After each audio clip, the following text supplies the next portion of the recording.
Often when we look up into the sky, we're graced with the natural beauty of the stars.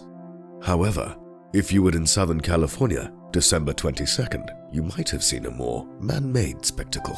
An ethereal trail cast across the sky ascending up into space, all courtesy of SpaceX's Falcon 9 rocket. This rocket was launched 30 minutes after sunset from the Vandenberg Air Force Base just north of LA and was carrying 10 Iridium Next communication satellites. The mission itself was an astounding success, but despite Elon Musk's own jokes of a nuclear alien UFO from North Korea, you might be wondering why you should care. So here at Question, we're going to answer that for you. What makes Falcon 9 so special?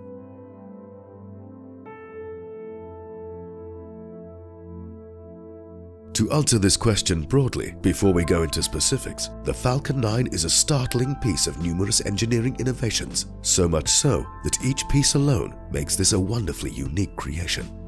However, it's the how behind these parts that's even more unique, since each piece of the Falcon 9 is made in-house by SpaceX.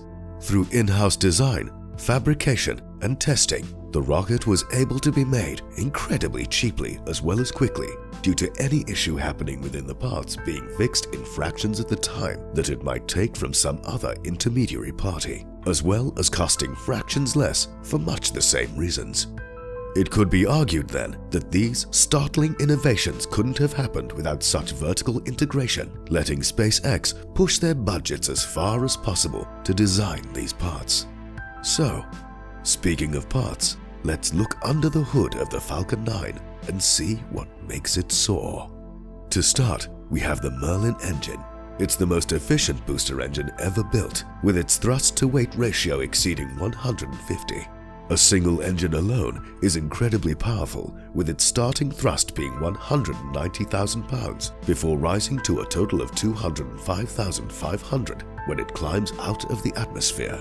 Yet, even with all of this power, the engine maintains all the safety margins needed to carry astronauts.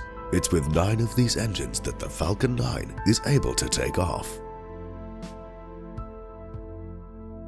Then we have the Interstage, an ingenious riff upon the Merlin engine's design, with modifications to allow for operation in the vacuum of space. It's meant to burn for about 6 minutes, but is able to be remotely shut down and restarted numerous times to deliver different payloads. All of this in turn helps to make this have the highest engine efficiency of any American liquid oxygen or kerosene engine with its vacuum ISP of 348 seconds. After reaching the appropriate level for orbit, the Interstage drops off the payload. The payload itself is stored inside a composite fairing 13.1 meters high and 5.2 meters wide, which, to help you visualize the size of it, is big enough to hold a school bus inside.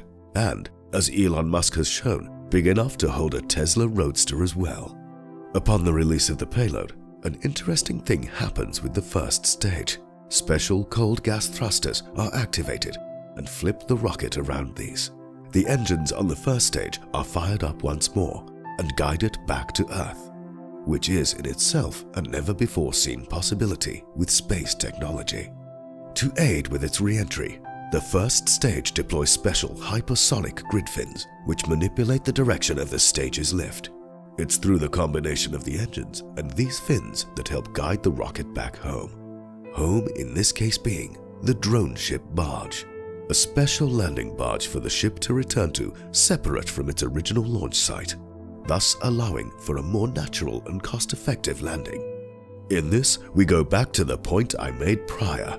The Falcon 9 is a wonder of modern engineering and science. Each piece is by itself a marvel and has pushed the boundaries of spacefaring technology. Then, with SpaceX's methods of construction, costs have been cut tremendously. So when Elon Musk says that SpaceX will likely be able to get a rocket to Mars with $500,000, I don't think it'd be too crazy to believe him. I hope I'm not the only one who awaits what further marvels the teams at SpaceX will come up with, and what other ceilings of technology can be smashed as we demonstrate that we're hardly done with space just yet. Before we go, the team here at Question would like you to know that we now have a Tumblr, and you can follow us there if you want even more Question in your life. Otherwise, share the video around and help SpaceX get some more eyes on what they're up to. While on our end, a like and subscribe is good with us. So, if you have any more questions, leave a comment below. And above all, thanks for watching. We can't wait to bring you more videos in the future. And with that, farewell until next time.